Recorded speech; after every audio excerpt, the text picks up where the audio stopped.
Paano mag-deposit kay NextGen? NextGen app.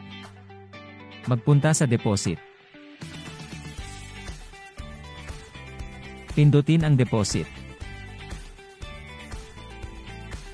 Pumili ng pagpapadalhan mula sa mga updated na mode of payment.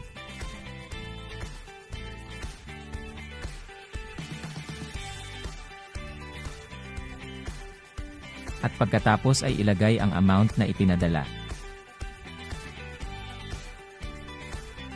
Matapos po ay i-upload ang resibo sa nasa gitnang larawan.